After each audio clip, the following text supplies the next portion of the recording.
Good morning बच्चों। मानस सुहाग के ऑनलाइन प्लेटफॉर्म में फिर से एक बार आपका स्वागत है। जैसा कि आप लोग जानते हैं कि हमारा चैप्टर 11 चल रहा है, जिसमें हमने पहली एक्सरसाइज का डिस्कशन कर लिया था और आज हम लोग एक नई एक्सरसाइज का डिस्कशन करेंगे 11.2। पहली एक्सरसाइज में हमने ये जाना था कि किसी भी जो एक लाइन है वो कोई एक 3D प्लेन में दे रखी है तो उसके डायरेक्शन कोसाइन क्या होंगे, डायरेक्शन रेशियोज क्या होंगे। मेनली हमने उस टॉपिक में ये डिस्कशन किया था। लेकिन 11.2 जो हमारी है इसमें थोड़ा सा हमारा अलग है टॉपिक, जो कि टॉपिक क्या है, equation of a line in 3D plane. किसी एक रेखा का समीकरण जो किसी एक त्रिविमीय ज्यामिति में दे रखी है।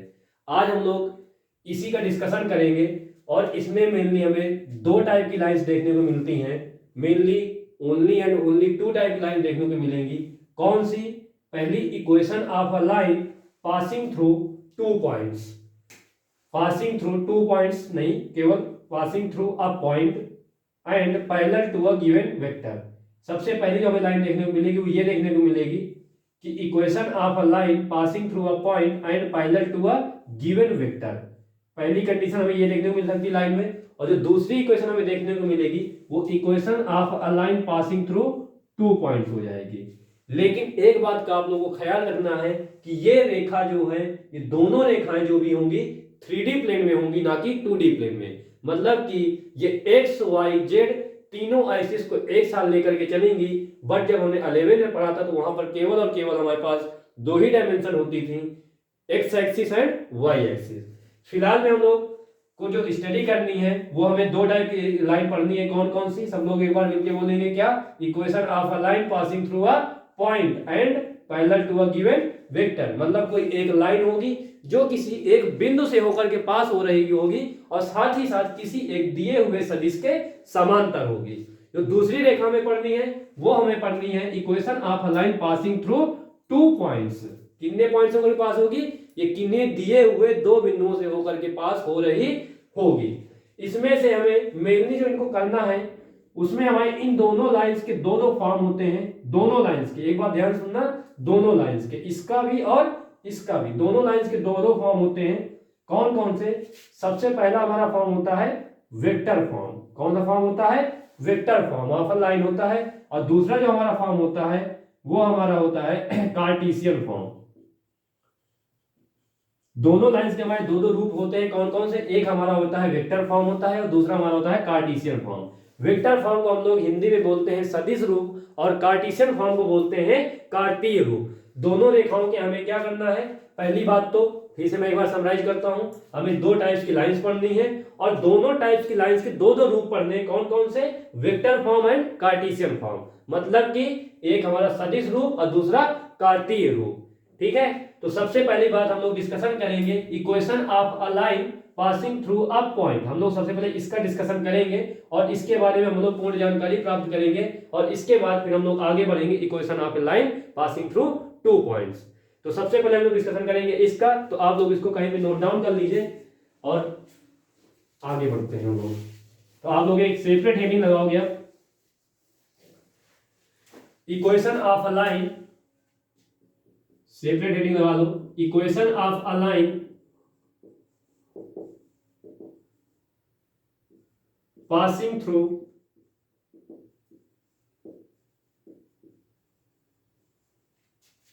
अ point and parallel to a given vector. इसका हम लोग थोड़ा सा फिगर ड्रॉ करने की कोशिश करेंगे। 3D प्लेन में कुछ हम लोग एक्सिस को कुछ इस प्रकार दिखाते हैं। ये हमारी होती है एक्स एक्सिस, ये वाई एक्सिस और ये हमारी होती है जेड एक्सिस। सबसे पहले कोई एक लाइन है, कोई एक रेखा है और रेखा की कोई भी एंड पॉइंट नहीं होता, ना तो इनिशियल पॉइंट होगा उसका, ना तो टर्मिनल पॉइंट होगा। सबको पता होगा ये बात कि किसी भी रेखा का कोई भी इनिशियल और टर्मिनल पॉइंट नहीं होता है। मतलब कि प्रारंभिक और अंतिम बिंदु नहीं होता है। और ये रेखा माना किसी एक बिंदु ए से जिसके पॉइंट कोऑर्डिनेट्स x1 y1 तथा z1 है से पास हो रही है और ये एक किसी दिए हुए वेक्टर b के पैरेलल है। और ये किसी दिए हुए वेक्टर बी के पैरेलल है। अब आप लोग याद करो, जब हमने 2D में पढ़ा था तो 2D में हमने एक चीज पढ़ी थी कि अगर किसी रेखा का समीकरण निकालना है, अगर किसी रेखा का समीकरण निकालना है तो सबसे पहले हमारे पास कोई ना कोई एक जनरल पॉइंट होना आवश्यक है।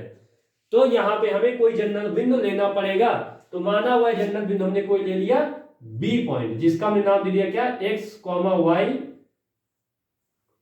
कॉमा जेड, जिसके निर्देशांक X comma Y comma Z है। अब हम लोग क्या करेंगे, यहाँ पे ओ बिंदु होगा जिसके निर्देशांक 0,0,0 हम लोग क्या करेंगे, ओ ए, हमने ए का स्थिर सदिश खींच लिया, फिर हमने क्या किया, इसका स्थिर सदिश खींच लिया ओ बी, और एक वेक्टर हमारे पास ये मिल जाएगा ए बी। तो अगर आप लोग इन ट्राइंगल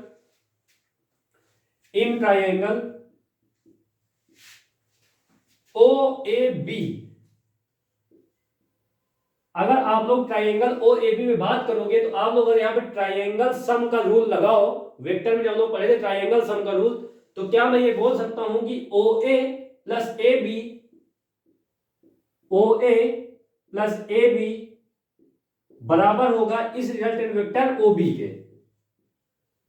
और जनरली हम लोग इसका नाम देते हैं वेक्टर आर, इसका नाम देते हैं वेक्टर ए।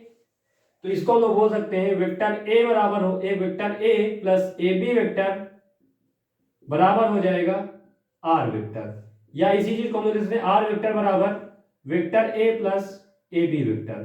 अब आप लोग जरा ध्यान से देखिएगा, अगर ये कोई लाइन है और इसके पैरेलल है, अगर ये कोई लाइन है और इसके पैरेलल है, तो मैं ये बोल सकता हूं कि ये जो लाइन होगी इस वेक्टर की या इस लाइन की लिम्डा गुनी होगी, मतलब कि कुछ ना कुछ तो मल्टीपल रहा होगा उसका। तो मैं ये बोल सकता हूं यहाँ पे कि यहाँ पे जो ए बी है, ए बी वेक्टर बराबर होगा लिम्डा टाइम्स ऑफ वेक्टर बी। तो अगर यहाँ पे ये वाली सब्स्टिट्यूट कर दिया जाए तो वेक्टर आर बराबर हो जाएगा vector A plus lambda times of vector B. तो यही हमारा इस रेखा का क्या है, वेक्टर फॉर्म है। फिर से एक बार समझने की कोशिश करना आप लोग। अगर आप लोग यहां पे देखोगे तो equation of a line passing through a point, सबसे पहली बात तो क्या है, किसी एक बिंदु से होकर के पास हो रही है, and parallel to a given vector, कोई एक वेक्टर होगा जिसके क्या होगी, पैरेलल होगी। तो आप लोग, मैंने क्या किया, मैंने एक लाइन लिया जो किसी एक बिंदु x1, y1, z1 से होकर जा रही है, तथा वो दिए हुए वेक्टर b के क्या है, समांतर है। अगर ये दिए हुए वेक्टर b के समांतर है तो मैंने फिर एक किसी भी रेखा का समीकरण निकालना है, तो आप लोग 2D में पढ़े थे कि कोई हमें एक जनरल पॉइंट लेना पड़ता है, मतलब सामान्य बिंदु लेना पड़ता है। तो हमने सामान्य बिंदु लिया वेक्टर, सामान्य बिंदु हमने लिया b, जिसके पॉइंट के कोऑर्डिनेट्स क्या है, x, y, z है। हमने ए का स्थिर सदिश खींच लिया जिसे हम पोजीशन वेक्टर बोलते हैं, और हमने बी का भी पोजीशन वेक्टर ड्रॉ कर लिया, और यहां पे हमने क्या दिया, एक हमें वेक्टर मिल जाएगा वेक्टर ए बी।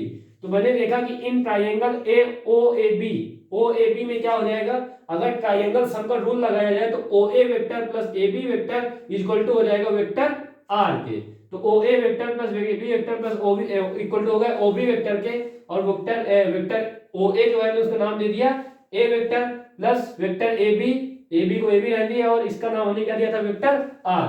अब हमें पता है कि ये जो लाइन है इसके समांतर है, तो जाहिर सी बात है कि ये इसका कुछ ना कुछ तो मल्टीपल रहा होगा, क्योंकि समांतर है। वो हो सकता है आधी रही हो सकता है 2 गुनी रही हो सकता है 4 गुनी रही हो, लेकिन कुछ ना कुछ मल्टीपल रहा होगा।